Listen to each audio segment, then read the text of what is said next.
അല്ല നാസർക്ക, ഞാൻ നിങ്ങൾ കുറെ നേരം ശ്രദ്ധിക്കുന്നു. ഗൾഫിൽ നിന്ന് വന്നേരം മൊത്തത്തിൽ വട്ടായി പോയിക്കാ. എങ്ങനെ ചിരിക്കാതിരിക്കും? ഈ അടുത്ത കാലത്ത് ഞാൻ റേഷൻ പീടിക പോയില്ല. അടുത്ത കാലത്ത് നിന്നല്ല, ഞാനിതുവരെ റേഷൻ കടയിൽ പോയില്ല. അതെല്ലാം അച്ഛനും അമ്മയും പോയിട്ട് വാങ്ങിക്കൊണ്ടുവരുന്നല്ലേ. എന്നാ ഒരു പ്രാവശ്യം ഇനി പോണം പോലെ ചിരിച്ച് മരിക്കും. റേഷൻ കട എത്ര ചിരിക്കാൻ മാത്രം? ഞാനിപ്പോ ഒരുപാട് കാലമായില്ല ഗൾഫിൽ പോയിട്ട്. അതിനുശേഷം ആദ്യമായിട്ടായി ഞാൻ റേഷൻ പീടിക പോകും. ഇപ്പൊ റേഷൻ പീടികയുടെ സിസ്റ്റം മൊത്തം മാറിയല്ലോ. നമ്മൾ മെഷീനിൽ വെള്ളം വെച്ചാലേ അരി കിട്ടുള്ളൂ.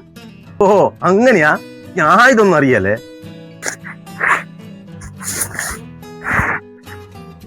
എന്റെ കുഞ്ഞുമോനെ, വടക്കേടെ കമലെടുത്തി മെഷീനിൽ വിരൽ വെച്ച് നോക്കുമ്പോൾ മെഷീന്റെ അകത്ത് ഒരു ഡയലോഗാ, ബയോമെട്രിക് ഒതന്റിക്കേഷൻ വിജയിച്ചിരിക്കുന്നു.